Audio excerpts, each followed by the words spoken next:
जो मैं आपको लेंथ बता रहा हूं ना, ये 9-10 के लिए बिल्कुल परफेक्ट लेंथ है। और आप जानते हो आपको शीट्स भी लिमिटेड मिलती हैं, तो ऐसा ना हो कि आप अंधेधुंध जो है वो 2-2 3-3 पेजों की चीजें लिखते जाओ, एंड पे आपके पास जो है वो आपका मजमून रहता हो, आपकी और चीजें रहती हो 10-15-20 नंबर की, और आपकी शीटें खत्म हो जाए। क्योंकि ये भी एक बड़ी प्रॉब्लम होती है कि बच्चों की शीट्स खत्म हो जाती हैं क्योंकि वो शुरू में ध्यान नहीं रखते हैं कि उन्होंने किसकी लेंथ कितनी लिखनी थी, और फिर टाइम भी मैनेज नहीं हो पाता। इसलिए सारा कुछ बताया क्योंकि मेरे 10th क्लास में उर्दू में 70 मार्क्स थे, तो मैं आपको वो तरीका बता रहा हूं जो कि 70 या उससे ज्यादा नंबर लेने के लिए काम आता है।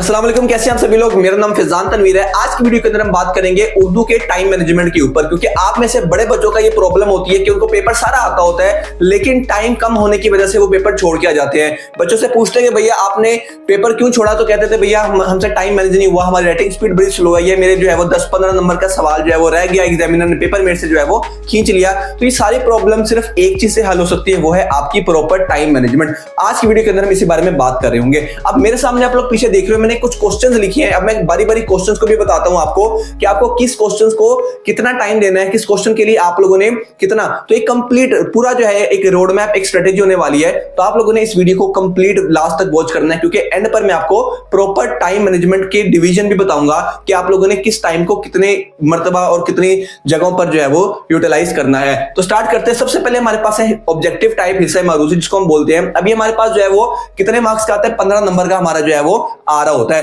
15 नंबर के अंदर हमारे पास इस ऑब्जेक्टिव टाइप के अंदर टोटल 5-5-5 की 3 कैटेगरीज बनी होती हैं, यानी कि 3 चीजों से आपको जो है वो क्वेश्चन आ रहे होते हैं। जैसे कि पहले जो 5 सवाल होते हैं आपके, ठीक है, इसको हम ऐसे कह सकते हैं, ठीक है। यहां पर हम इसके बारे में बात करते हैं कि हमारे पास जो हिस्से मारूजी होता है ना, इसके अंदर हमारे पास एमसीक्यूज में 5-5-5 के पेयर्स बने होते हैं। कुछ जो 5 सवाल है वो आपकी नसर पारे के अंदर से या आपके चैप्टर्स में से आ रहे होते हैं, ठीक है। मैं ज्यादा शुद्ध उर्दू नहीं बोलूंगा, ठीक है, मैं उसको इंग्लिश में रखूंगा, ठीक है। तो आपके पास जो है वो चैप्टर्स के अंदर से क्वेश्चन आते हैं, ठीक है। फिर आपको 5 सवाल जो है वो ग्रामर के अंदर से आते हैं, और 5 सवाल आपको जो है वो मिक्स होकर आ सकते हैं। अब ये जो ग्रामर वाला पोर्शन होता है ना, ये बच्चों को बड़ा प्रॉब्लमेटिक होता है, क्योंकि चैप्टर्स और जो नज़म है, गजल है, ये बच्चे इजीली कर लेते हैं। अब जो ग्रामर वाला पोर्शन है उसके ऊपर मैंने एक डेडिकेटेड वीडियो, पूरी एक वन शॉट वीडियो बनाई हुई है उर्दू ग्रामर के ऊपर। उसमें डिटेल से सारे कॉन्सेप्ट्स, काफिया, रदीफ, ठीक है, इसके अलावा और भी ग्रामर के जितने कॉन्सेप्ट्स हैं वो सारे बताए हुए हैं। उसका जो लिंक है वो आपको डिस्क्रिप्शन में भी मिल जाएगा, ठीक है। आप वो जाके लाजमी से देखना ताकि आपकी ग्रामर वाला पोर्शन सारा क्या हो जाए,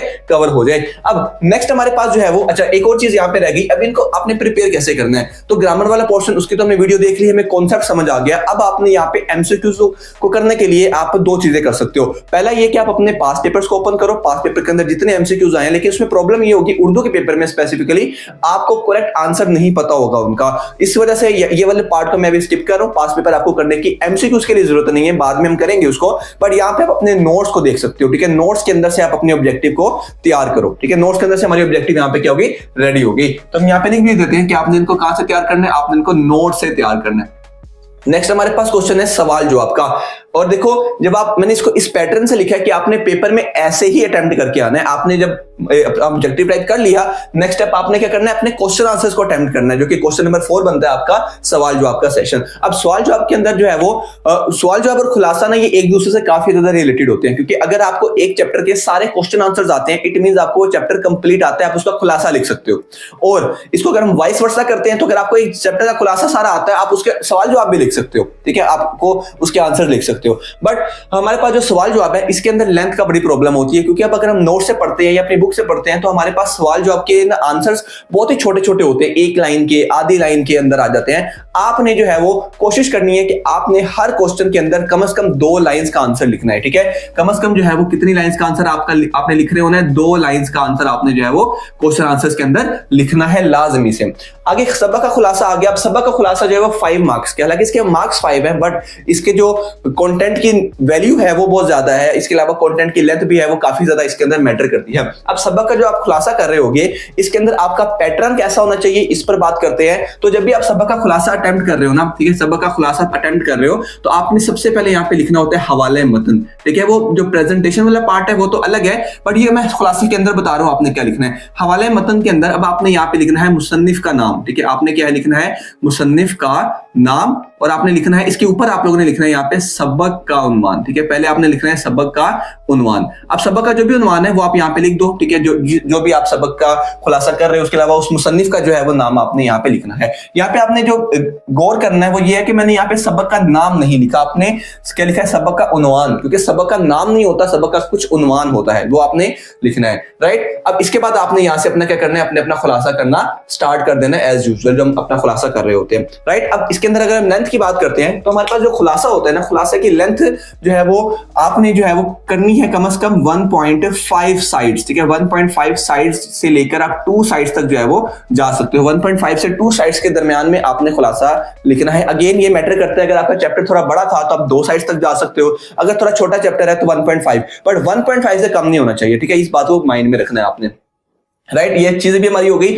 आगे तफहीम इबारत। अब आपने क्वेश्चन नंबर 5 करने के बाद डायरेक्टली कौन सा क्वेश्चन करना है, क्वेश्चन नंबर 7। और तफहीम इबारत यार आप लोगों के लिए मुफ्त के जो है वो आपको 10 नंबर दे रही होगी, ठीक है। मुफ्त के 10 नंबर किस तरीके से देते हैं, क्योंकि इसके अंदर आपको जो चैप्टर और सॉरी पैराग्राफ और जो क्वेश्चन आंसर दिए गए होते हैं वो बहुत ज्यादा एक दूसरे के लिए ईजी होते हैं। कैसे बोला, आपने क्या करना है, आपने सबसे पहले पैराग्राफ पढ़ना नहीं स्टार्ट करना, आपने सबसे पहले क्वेश्चंस पढ़ना स्टार्ट करने हैं। क्वेश्चन से आपको आइडिया हो जाएगा पैराग्राफ किस बारे में है। और ये इस तरीके से डिजाइन किया जाता है कि मेजॉरिटी केस के अंदर पहला जो क्वेश्चन होगा ना उसका आंसर पहली लाइन में होगा, उसकी अगली लाइन में ही दूसरे क्वेश्चन का आंसर होगा, उसकी अगली ही लाइन में तीसरे क्वेश्चन का आंसर होगा, उसकी अगली ही लाइन में चौथे क्वेश्चन का आंसर होगा, ठीक है। इस तरह जो है वो ये चीजें चल रही होती हैं। इसके अंदर भी आपने कोशिश करनी है कि आप अपनी लेंथ को कम से कम एक लाइन, मतलब अगर छोटे से छोटा आंसर भी है ना तो आपने एक लाइन के अंदर उसको थोड़ा सा बनाकर खुद से लिख देना है, ठीक है। क्योंकि उर्दू का पेपर है, हमें यहाँ पे क्वांटिटी चाहिए, ठीक है। क्वांटिटी मैटर करती है यहाँ पे, खास तौर पे जो पंजाब बोर्ड के अंदर है वो तो बहुत ही मैटर करते हैं। पंजाब में भी अगर लाहौर बोर्ड के अंदर आ गए हो फिर तो आपके बारे न्यारे हो जाएंगे, आपको बहुत ज्यादा लिखना पड़ेगा,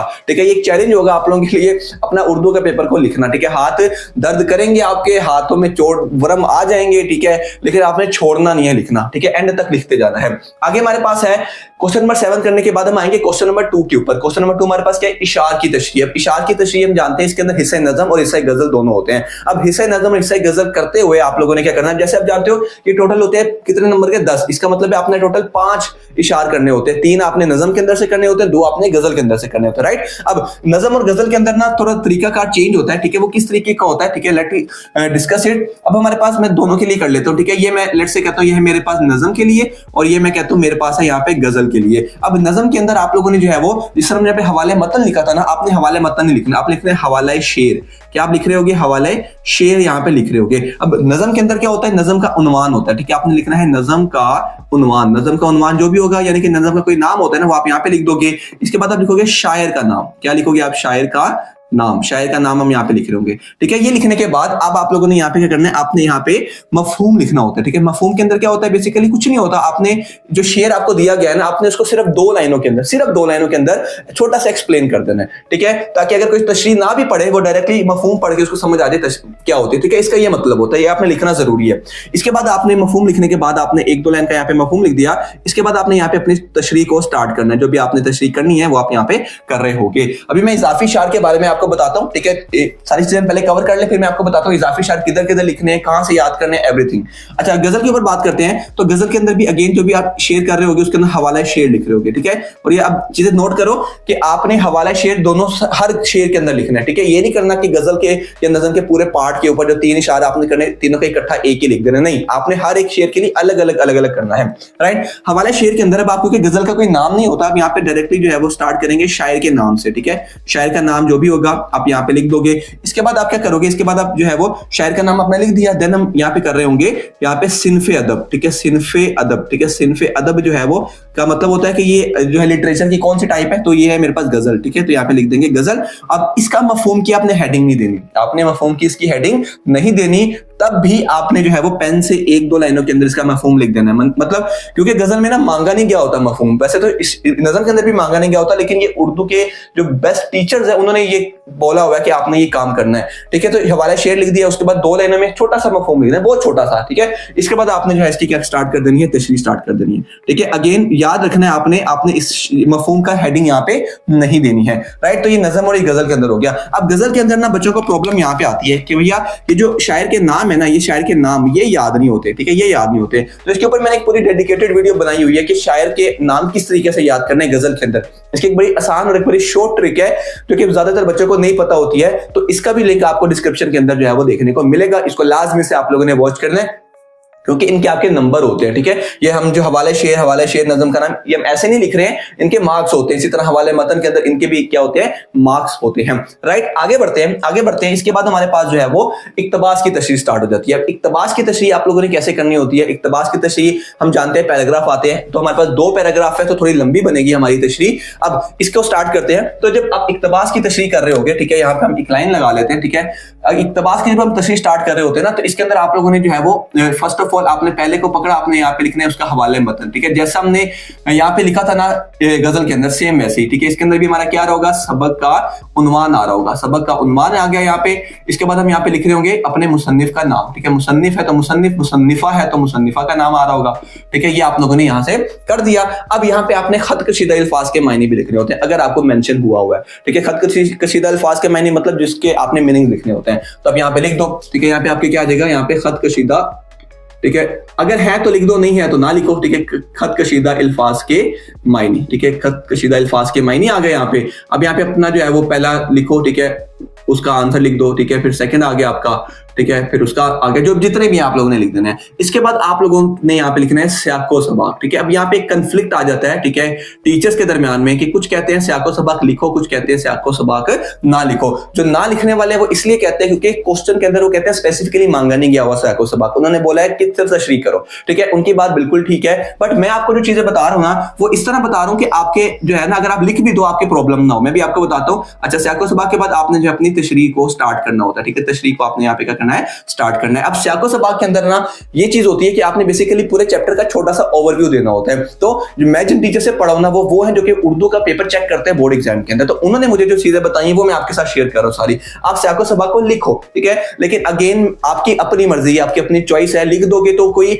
आपको, आप एक रिस्क से बच जाओगे, ठीक है। अगर आपका एग्जामिनर ढूंढ रहा हुआ सियाको सबाक और उसको मिल जाए तो एक अच्छी बात है, नहीं मिलेगा तो फिर अगर नंबर कट गए तो एक रिस्क होता है, ठीक है। तो इसका बेहतर वे आप लिख दो, क्या जा रहा है आपका 2-3 लाइनें लिखने में, इतना भी तो पेपर हम पूरा कर ही रहे हैं ना। तो आपने इसकी जो है वो 3 से 4 लाइंस के दरमियान आपने इसको सियाको सबाक को लिख देना है। उसके बाद हम अपनी तशरीह को जो है वो यहाँ पे स्टार्ट कर देंगे। अब अगर इसकी लेंथ की बात करते हैं, ठीक है, इसकी लेंथ की बात करें तो आपने तशरीह जो है वो कम से कम 1 से 1.5 साइड्स की लिखनी है, ठीक है। 1 से 1.5 साइड्स की आपने तशरीह लिखनी है। सियाको सबाक की बात करें तो ये मैंने बोला 3 to 4 लाइंस के अंदर आप लोगों ने जाना है, ठीक है। तो इसके भी हो गए। अच्छा, यहाँ पे हमारे पास इन दोनों की अगर हम लेंथ की बात करते हैं तो आपने हर शेर 1 से 1.5 साइड्स का लिखना है, ठीक है। 1 से 1.5 साइड्स का हर एक शेर जो है वो आपने लिख रहे होना है। और आपने बहुत ध्यान रखना है, ये जो मैं आपको लेंथ बता रहा हूं ना, ये 9-10 के लिए बिल्कुल परफेक्ट लेंथ है। और आप जानते हो आपको शीट्स भी लिमिटेड मिलती हैं, तो ऐसा ना हो कि आप अंधेधुंध जो है वो 2-2, 3-3 पेजों की चीजें लिखते जाओ, एंड पे आपके पास जो है वो आपका मजमून रहता हो, आपकी और चीजें रहती हो 10, 15, 20 नंबर की, और आपकी शीटें खत्म हो जाए। क्योंकि ये भी एक बड़ी प्रॉब्लम होती है कि बच्चों की शीट्स खत्म हो जाती हैं क्योंकि वो शुरू में ध्यान नहीं रखते हैं कि उन्होंने किसकी लेंथ कितनी लिखनी थी, और फिर टाइम भी मैनेज नहीं हो पाता। अब हम नेक्स्ट बात करने लगे, यहाँ पे लास्ट हमारा क्वेश्चन रह गया जो कि सबसे बड़ा क्वेश्चन होता है मजमून का। अब मजमून जो है ना, बच्चों की सबसे बड़ी प्रॉब्लम होती है, भैया कौन से मजमून करने हैं, मजमून कैसे अटेम्प्ट करना है, लेंथ क्या होनी चाहिए। तो इसके बारे में बात करते हैं, क्योंकि 15 नंबर सबसे ज्यादा नंबर आपको इसके देखने को मिलेंगे। अब यहाँ पे ना कुछ टीचर्स ये कहते होते हैं, ठीक है, कि मजमून सबसे बड़े नंबर का है तो इसको सबसे पहले करो, जो कि बच्चों की सबसे बड़ी गलती होती है। मैंने आपको इसलिए सारा कुछ बताया क्योंकि मेरे 10th क्लास में उर्दू में 70 मार्क्स थे, तो मैं आपको वो तरीका बता रहा हूं जो कि 70 या उससे ज्यादा नंबर लेने के लिए काम आता है, ठीक है।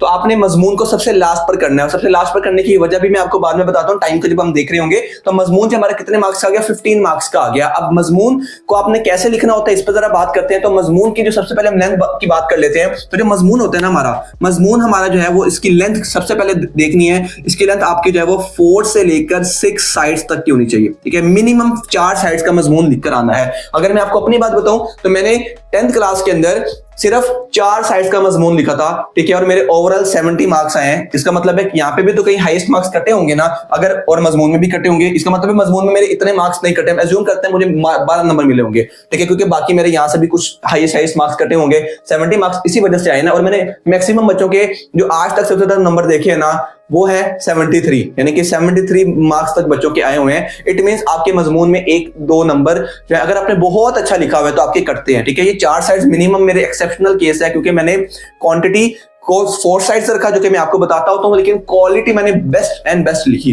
कैसे लिखी, अब उस पर बात करते हैं। तो मैंने क्या किया, मैंने मजमून लिखते हुए हर पेज के ऊपर मिनिमम 2 इशार लिखे, मिनिमम 2 इशार लिखे हर एक पेज के ऊपर इजाफी। मैं अगेन बोल रहा हूं, ये एक्सेप्शनल है, आप इतने इजाफी इशारे अगर नहीं याद कर सकते कोई प्रॉब्लम प्रॉब्लम नहीं है, आप कम से कम हर पेज पे एक इजाफी शेयर लिखो, हर साइड पर एक इजाफी शेयर आपका होना चाहिए मिनिमम, ठीक है। कोई पेज आपका ऐसा नहीं चाहिए जो कि बिल्कुल खाली हो। अब ये हमारा यहाँ पे काम हो गया। साइड्स की हमने बात कर ली, मजमून की। हाँ, मजमून में नंबर करते हैं, जैसे मैंने आपको बताया हाईएस्ट मार्क्स होते हैं। इसमें अब नंबर कहाँ कर सकते हैं आपके, देखो हिस्से मरूजी में आपके पूरे नंबर आते हैं, सवाल जो आपके अंदर आपके पूरे नंबर आते हैं, सबक के खुलासे में आपका जो है वो 1 नंबर कर सकता है, तफहीम इबारत में पूरे नंबर आते हैं, इशार की तशरीह में जो है वो 0.5 हर एक में से कट सकता है, राइट। इक्तबास की तशरीह में जो है वो इसमें भी 1 नंबर आपका कर सकता है, और मजमून में भी 1-2 नंबर आपके इजीली कट सकते हैं। ये मैं बता रहा हूँ जनरल, ठीक है, कि नॉर्मली इसी तरह चल रहा होता है। तो अगर इस तरह भी चल रहा है तो आपके इजीली 69, 70, 71 नंबर आपके आ सकते हैं, देखने को मिल सकते हैं, अगर आप इस तरीके को फॉलो करते हो। अगर कोई और तरीका अप्लाई करना चाहते हो, फिर आपकी अपनी गारंटी है, ठीक है, कि आप किस तरह नंबर लेकर आते हो। अब हमने सारा की जो स्ट्रेटेजी थी उस पर बात कर ली, सारा का सबका तरीका देख लिया, सबके अंदर जो मिस्टेक्स थी वो देख ली।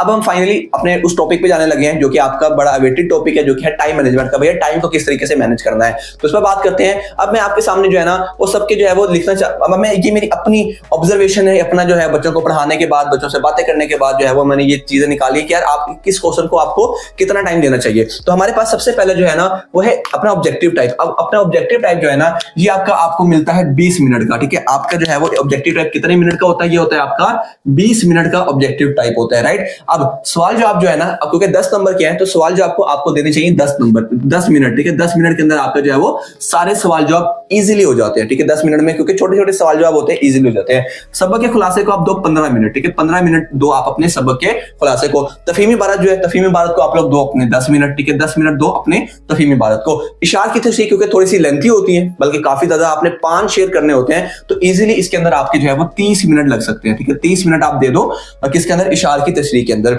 आधा घंटा मतलब आपका सिर्फ इशार की तशरीह लिखने पे चला गया। अब इक्तबास की तशरीह की बात करते हैं, तो इक्तबास की तशरीह को आप टाइम दो 10 मिनट का, ठीक है। 10 मिनट में दोनों इशार आप लिख सकते हो। हाँ, अब ऑब्वियसली बात है कि आपके अगर 30 मिनट नहीं लग रहे हैं इशार की तशरीह पे, तो इसमें जो टाइम बच रहा है वो आप लगा दो इक्तबास की तशरीह के ऊपर, इसको 10 से 15 मिनट कर दो, ठीक है। इसी तरह अगर आपका सबक खुलासा 10 मिनट में हो गया है, उसको आप ऐड कर दो इसके अंदर, इसके जल्दी हो जाएगा, इसका बाकी टाइम इसमें ऐड कर दो, इसका बाकी टाइम इसमें ऐड कर दो। तो ये चीजें होनी है। ये मैं आपको बता रहा हूं जनरलाइज कि यार इतना, इससे ज्यादा टाइम नहीं देना। ये 10 मिनट बोला ना, 10 मिनट मतलब इससे कम टाइम नहीं देना आप लोगों ने, ठीक है। इस तरह आप लोगों ने इसको देखकर चलना है। आगे बढ़ते हैं, अब मजमून की बात करते हैं, मजमून को कितना टाइम देना चाहिए। बट इससे पहले, मजमून को टाइम देने से पहले हमारे पास यहाँ पे पेपर प्रेजेंटेशन की भी रोल आता है, क्योंकि उर्दू का पेपर मैंने बोला ना 70 मार्क्स क्यों है, 70 मार्क्स आने की सबसे बड़ी वजह थी पेपर प्रेजेंटेशन। मैंने यूट्यूब के ऊपर बहुत सारी वीडियोस बनाई हुई है पेपर प्रेजेंटेशन के ऊपर उर्दू की, उन सबका लिंक आपको डिस्क्रिप्शन में मैं दूंगा।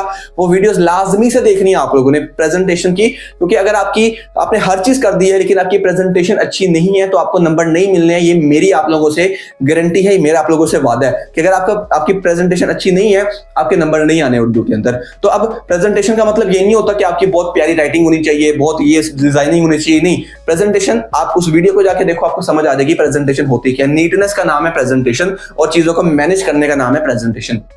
अब तो यार टोटल टाइम को देखते हैं, फिर हम मजमून का टाइम निकालते हैं। तो अगर हम यहाँ से देखें तो हमारे पास जो टोटल टाइम है, ठीक है, हमारे पास यहाँ पे जो टोटल टाइम है वो आपके पास होता है कितना होता है, 2 hours 10 मिनट आपके पास होते हैं किसकी करने के, आपको सब्जेक्टिव करने के, और आपके 20 मिनट्स होते हैं आपके क्या करने के, आपको ऑब्जेक्टिव करने के, ठीक है। ऑब्जेक्टिव और सब्जेक्टिव करने के आपको इतना टाइम मिलता है 2 hour 20 मिनट। अगर हम इसको टोटल को कैलकुलेट करें तो ये आपके बनते हैं कम से कम 150 मिनट, ठीक है। ये हम मानते हैं 150 मिनट आपके यहाँ पे बन रहे होते हैं। अगर हम लोग इन क्वेश्चन के जो टाइम है इसको टोटल करते हैं तो कितने मिनट्स बनते हैं, ये हमारे पास बनते हैं 20, 10, 30, ठीक है, 30, 30, 40, उसके बाद जो है वो 40 और 30 जो हमारे पास 70, 70, 80, 80 और 85, ठीक है, 95, ठीक है, 95 हमारे पास मिनट्स बनते हैं। तो हमारे पास अभी यहाँ पे 150 मिनट है, 95 मिनट्स। तो हम ना यहाँ पे एक चेंजिंग ये कर सकते हैं कि हम इशार की तशरीह को ज्यादा टाइम दे दें, ठीक है। हम इसको जो है वो 10 मिनट की बजाय कितना टाइम दे दें, 20 मिनट दे दें, ठीक है, क्योंकि थोड़ी सी लंबी हो सकती है तो आप 20 मिनट इसको दे दो। अब हमारे पास यहाँ पे कितना टाइम, हमारे पास जो है वो 105 मिनट टोटल जो हमारे यहाँ पे बन रहे होते हैं। 105 मिनट में हमने यहाँ तक सारा काम कर लिया, ऑब्जेक्टिव समेत सारा कुछ। अब 105 मिनट के बाद आप लोगों ने जो है वो इसके अंदर जो है ऑब्वियसली आपने प्रेजेंटेशन को भी माइंड में रखना है, तो आपने 15 मिनट दे दो प्रेजेंटेशन के लिए, ठीक है। कितने मिनट दे दो, 15। अगर 15 नहीं देना चाहते तो आप 10 मिनट दे दो कि आपने अपनी सारी प्रेजेंटेशन, जितनी भी आपने अंडरलाइनिंग करनी है, जितने भी आपने मार्कर से काम करना है, हर चीज प्रेजेंटेशन में ओवरऑल सारा चीज कुछ आ जाता है। इवन के पेपर को रिव्यू भी कर लेना इस टाइम के अंदर, ये जो आपको 10 मिनट लास्ट के रिव्यू के अंदर मिल रहे हैं। अगर हम इसको करते हैं टोटल तो ये हमारे पास कितने मिनट बनते हैं, ये हमारे पास बनते हैं, ठीक है, ये हमारे पास बनते हैं 115 मिनट, ठीक है, 115 मिनट हमारे पास बन गए, जिसके अंदर हमने मजमून को छोड़ के बाकी सारा काम कर लिया। ऐसे ही है, अब 115 मिनट हमारे पास टोटल कितने मिनट है? 150 मिनट है। तो 115 और 150 में से 115 को माइनस करते हैं तो हमारे पास कितने मिनट और बचते हैं? हमारे पास बचते हैं यहाँ पर कितने मिनट और हमारे पास यहाँ पे बचते हैं? 35 मिनट। ठीक है, 35 मिनट हमारे पास बचते हैं किस काम के लिए? अब हमारा क्योंकि पूरा पेपर हो चुका है, सिर्फ एक चीज हमारे पास रह गई है जो कि है मजमून। तो हम अपने मजमून को जो है वो कितना टाइम देंगे? इसको हम देंगे 35 मिनट। ठीक है, तो ये आपका जो है वो देखो, ये आपकी टाइम मैनेजमेंट है जो कि टॉपर्स यूज करते हैं, जो कि आपके भैया ने यूज की, जो कि आपके वो बच्चे जिन्होंने लास्ट ईयर आपके सीनियर्स थे, उन्होंने इस टाइम टेबल को फॉलो किया और उनके इजीली टाइम पर पूरा पेपर भी हुआ, एक एक क्वेश्चन पूरा हुआ, उन्होंने उनको तरीके में उनकी कोई गलती भी नहीं हुई। इसके अलावा उन लोगों को जो है वो टेंशन भी नहीं हुई, उनकी शीट्स भी खत्म नहीं हुई। ठीक है, तो ये सारी चीजें जो है वो इस टाइम मैनेजमेंट को देखकर सारा कुछ आपका क्लियर हो जाएगा। तो ये हमारे पास देखो कितना टाइम हमारे पास जो है वो बचा है। ऑब्वियसली मैंने जैसा कि पहले बताया था कि आपको जरूरी नहीं है, देखो अब जिस तरह हिस्से मारूजी है इसको 20 मिनट का है, लेकिन वो 15 एमसीक्यूज है, तो 15 एमसीक्यूज के लिए 15 मिनट बहुत होते हैं। जो बाकी के 5 मिनट बचेंगे आप उसके अंदर भी जो है वो लाइंस वगैरह लगा सकते हो, पेपर को रेडी कर सकते हो, प्रेजेंटेशन के अंदर वो एड अप होते जाएंगे। तो इस तरह आप लोग टाइम को ऐसे डायनामिकली जो है वो मैनेज कर रहे होंगे। तो उम्मीद करता हूं आपको ये टाइम मैनेजमेंट समझ आई होगी। मैं 2 मिनट के लिए साइड पर होता हूं, आप इसका स्क्रीनशॉट जो है वो ले लो। ठीक है, ये आप लोगों ने इसका स्क्रीनशॉट ले लिया। अब यहां पर जो है वो एक छोटी सी चीज आप लोगों को बताता हूं इजाफी शार के बारे में। अब इजाफी शार जो है ना वो आप लोग कहां से करोगे? उसका एक ही तरीका है, नोट्स से। ठीक है, आप नोट्स से इजाफी शार को करो। आप क्या करो, आप नोट्स को देखो, ये आपको सिर्फ 10 से 15 मिनट लगेंगे। पूरी बुक के अंदर जो नोट्स हैं उनके इजाफी शार को एक जगह पर नोट कर लो, एक जगह पर नोट कर लो। उसके अंदर देखो कौन से इजाफी शार थोड़े ईजी हैं, उनको मार्क कर लो। ठीक है, उनको अलग कर लो। ठीक है, जो ईजी इजाफी शार है, ठीक है, उनमें वो देखो कौन से इजाफी शार ऐसे जो मैं मल्टीपल जगहों पर इस्तेमाल कर सकता हूं। ठीक है, आप उनको अलग कर लो। अब वो छोटे से आपके कोई 5, 10, 15 इजाफी शर बनेंगे, जस्ट आप उनको याद कर लो। ठीक है, उनको याद करो, वो हर जगह आप उसको इस्तेमाल भी कर सकोगे क्योंकि वो जो है वो मल्टीपर्पज होंगे। इस तरह आप इजाफी शर को कर रहे होंगे, लेकिन इजाफी शर के इंपॉर्टेंस बहुत ज्यादा है। आपने जो है वो खुलासे के अंदर इजाफी शार नहीं लिखना होता, आपने नज़म के अंदर मिनिमम 1 और मैक्सिमम 2 हर शेर के अंदर दोनों के आपने इजाफी शार लिखने हैं। आपने हवाले इसके तशरीह के अंदर भी जो है वो क्या कहते हैं उसको, इक्तबास के अंदर आप लोगों ने इजाफी शार नहीं लिखना। आपने किसके अंदर इजाफी शार लिखना है? आपने मजमून के अंदर जो है वो मिनिमम 1 और मैक्सिमम 2-3 आपने एक पेज के ऊपर, एक साइड के ऊपर लिखने हैं। तो देखो सारा कुछ मैंने कवर कर दिया, हर चीज कवर कर दी आपके उर्दू के पेपर के अंदर। अब कोई आपको जो है वो 75 में से 70 प्लस मार्क्स लेने से नहीं रोक सकता। हाँ, आप पेपर छोड़ कर आओगे तो फिर मैं कुछ नहीं कह सकता।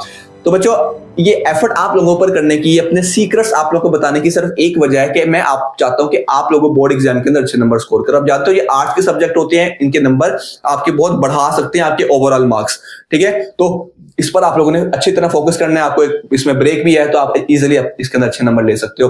अगर आपको वीडियो आज की पसंद आई है तो इस वीडियो को लाइक लाजमी करना है, चैनल को सब्सक्राइब करके बेल नोटिफिकेशन को ऑल पर क्लिक करना है लाजमी से, ताकि फ्यूचर में और वीडियोस आने वाली हैं। ठीक है, कि आपने इक्तबास की तशरीह कैसे करनी है, जस्ट फिर आपने सारी तशरीह किस तरह करनी है, तो इस पर भी आपको देखने को मिलेंगी इन फ्यूचर वीडियोस। तो आप लोगों ने लाजमी से काम करना है, वीडियो को अपने दोस्तों के साथ लाजमी शेयर करना है ताकि हर बच्चे को पता चल सके कि इजाफी शार क्या होते हैं और ये सारा कुछ किस तरीके से हैंडल होता है। आप अपने टीचर्स को कर सकते हो ताकि वो आगे और बच्चों को करें, क्योंकि टीचर्स का ये होता है ना कि वो आगे बच्चों को इन्फ्लुएंस कर सकते हैं। तो ये आप उनको शेयर कर सकते हो लाजमी से। इंस्टाग्राम पर अगर आप हो तो आप लाजमी से उसको फॉलो कर सकते हो, उसका हैंडल हमारे पास फिजान तनवीर है। मिलते हैं नेक्स्ट वीडियो के अंदर, अपना बहुत सारा ख्याल रखें, टेक केयर, सी या, अल्लाह हाफिज।